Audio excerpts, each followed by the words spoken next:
এই দুনিয়ায় যে হাসে হতে পারে কিছু সময় পরে সে কাঁদবে, এই দুনিয়ায় যে কাঁদে হতে পারে 10 দিনের মাথায় সে হাসবে।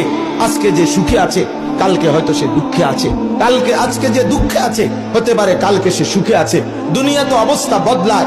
তিলকাল আইয়ামু নুদাফিলুহা বাইনান নাস, আল্লাহ বলেন আমি মানুষের মাঝে অবস্থা বদলাই দুনিয়ায়, কিন্তু আখিরাতে বদলাবে না। আখিরাতে কি হবে না ভাইয়া? যেন তোমরা যারা ছেলেরা আছো তোমরা নিজেরে আরেকবার ভাবতে শিখো, তুমি মুসলমান, তুমি মানুষ।